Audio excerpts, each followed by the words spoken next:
Israel prepares for an invasion of Syria. SkyWatchTV News for Wednesday, August 19th, 2015. I'm Derek Gilbert. Any good military drills for all possible contingencies. In the last couple of weeks, troops from the Israel Defense Forces have been training for a couple of different scenarios. Terrorists crossing the border from Syria across the Golan Heights with anti-tank weapons, machine guns, and grenade launchers, or the takeover of Druze villages inside Syria. As we talked before, the Druze community in Syria has many relatives in northern Israel.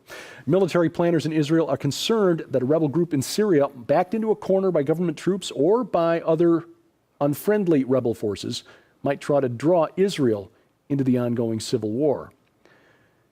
Meanwhile, the Islamic State strikes another blow against the history of the Middle East. An 82-year-old archaeologist, Khalid Assad, who was in charge of antiquities in the ancient city of Palmyra, which was overrun by ISIS in May, was beheaded, his body hanging as of today in a city square there.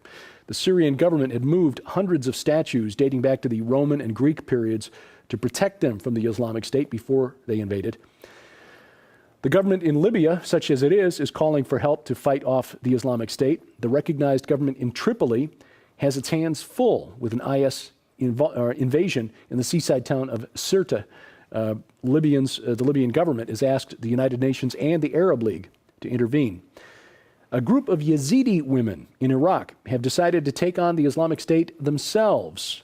A well-known Yazidi singer has formed an all-female militia unit. This is retaliation for the ongoing Islamic State practice of selling Yazidi women as sex slaves, as we talked about yesterday.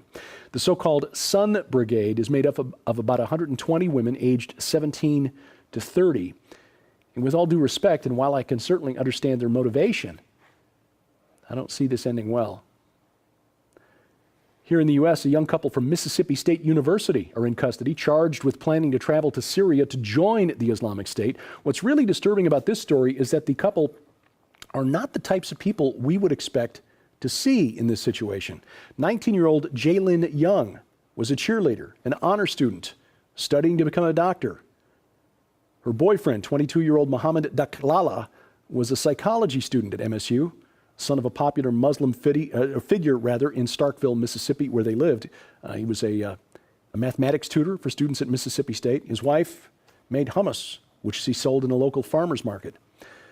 Jaylin's friends were quoted as saying they thought she was too level-headed for something like this, was very outspoken on the internet about her Christian faith until about 2 years ago, when she was introduced to Islam by other students at Mississippi State. The couple were caught by FBI agents posing online as supporters of the Islamic State. This is a disturbing trend. The Islamic State has had a pretty good track record recruiting women over the internet. They've created an online image of this Islamic girl power subculture. Anti-terror experts believe more than 500 women and girls have been lured to territory controlled by the Islamic State. See, the IS needs young men to fight. They need young women to give birth to the next generation of jihadis. One analyst told the New York Times that this Islamic subculture is like the new punk rock, teen rebellion, expressed as a radical religiosity that questions everything and where headscarves and beards are sexy. ISIS has been successful using this tactic to recruit. Some of its best agents are here in the West. In fact, one woman, recruiter for the Islamic State, with over 8,000 followers to her Twitter account before it was shut down in the spring, was identified as a journalism student in Seattle.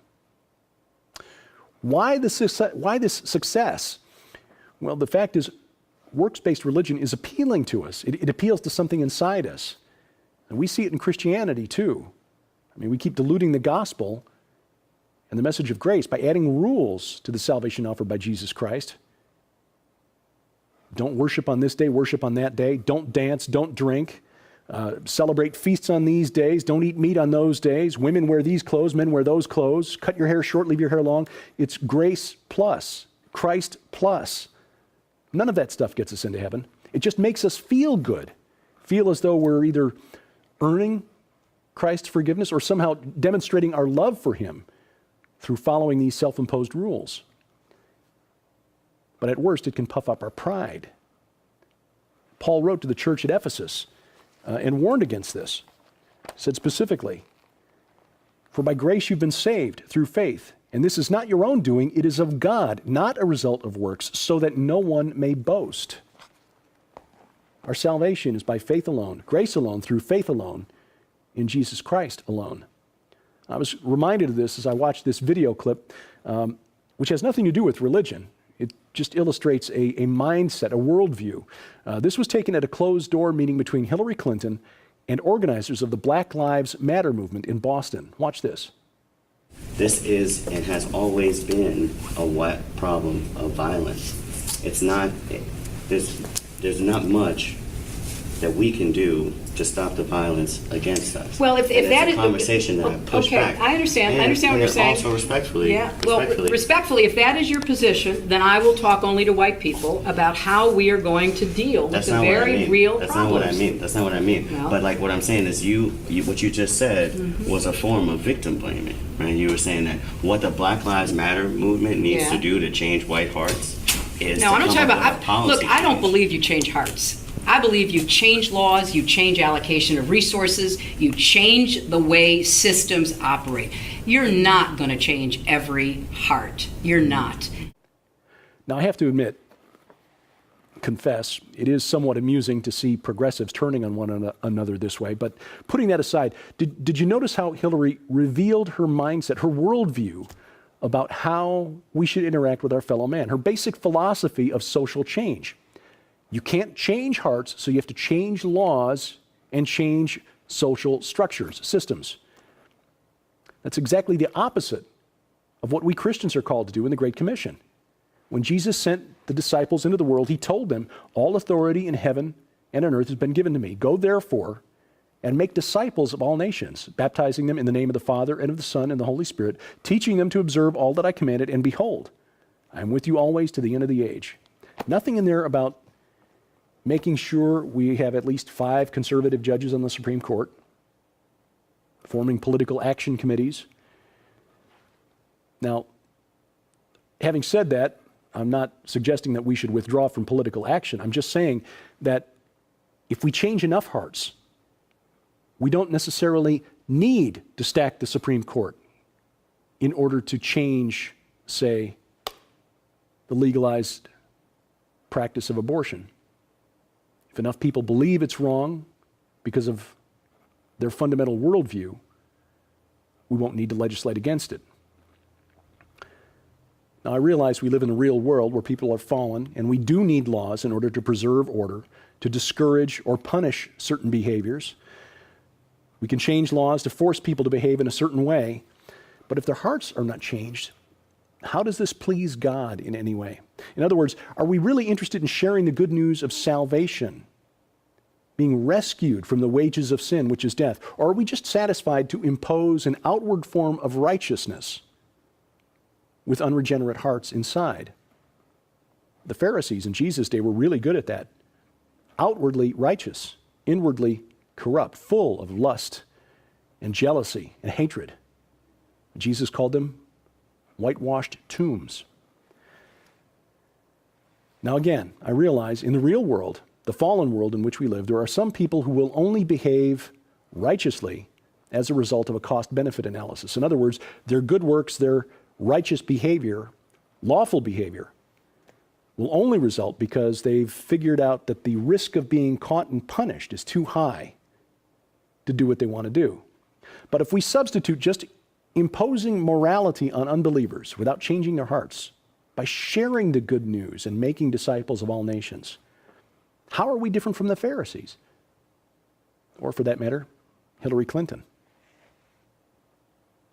In Tennessee, the court system there has changed procedural forms in the wake of the Supreme Court's legalization of gay marriage. Forms that used to require the name of a person's mother and father are now asking for the names of parent 1 and parent 2. I fail to see how that's less offensive. Nobody likes to feel like number 2. And things just got very interesting for people who are looking for a discreet online way to cheat on their spouses, or partners. Ashley Madison, the dating site that targets the unfaithful, was hacked, and the hackers have released about 10 gigabytes of information. Now, for reference, that's about equivalent to the size of the file of an HD movie. A lot of information.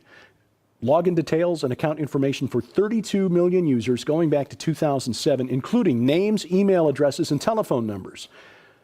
Interestingly, about 15,000 of the email addresses released by hackers came from .mil and .gov email servers. Finally, a disturbing story from North Carolina. A newspaper reporter for the Gaston Gazette. Now, Gaston is in northeast of Raleigh. It's on the Virginia border. The Gaston Gazette tweeted this photo looking for information about this character. This person, who apparently has the same fashion sense as the Emperor Palpatine from the Star Wars movies, reportedly dropped raw meat at a playground in Gaston. Police there say they can't verify the authenticity of the photo, and this may just be a prank. But again, at least a reporter for the Gaston Gazette doesn't think so. Last night on SkyWatch TV, the big reveal, the big announcement. Gary Stearman, Bob Ulrich from Prophecy Watchers were here, and with Tom Horn, they announced the 2016 Rocky Mountain International Prophecy Summit. Prophecy Watchers and SkyWatch TV co-sponsoring this event. 25 top speakers in the field of Bible prophecy, geopolitics, preparation for the end times. This will be July 15th through the 17th of 2016 in Colorado Springs. More details online at prophecywatchers.com, where registration will begin October 13th of 2015, and we'll tell you more about that event as we get closer to it. If you missed the program last night, would like to see the program in full and hear what Tom and Gary and Bob had to say about the event, you can catch that today on our Roku channel. The SkyWatch TV Roku channel is in the Roku channel store. If you have an account, search the store for SkyWatch TV and add us, or log on to skywatchtv.com/Roku. During the month of August, for your gift of $20 or more, we offer these books to you: Discovering the City of Sodom by Dr. Stephen Collins and Dr. Latane Scott, a true account of the discovery of the Old Testament's wickedest city, and the latest book from Dr. Billy Graham, and possibly his last book. Billy Graham is 95 years old, giving a clear presentation of the gospel message: sin and salvation and the shed blood of Jesus Christ. Billy Graham, The Reason for My Hope, Salvation. Both of these books, yours is our gift. For your gift of $20 or more, log on to skywatchtv.com. Thank you for your comments, questions, and suggestions. Keep sending them our way. dgilbert@skywatchtv.com is my address. And I thank you for watching. As we keep watch, I'm Derek Gilbert, and this is SkyWatch TV.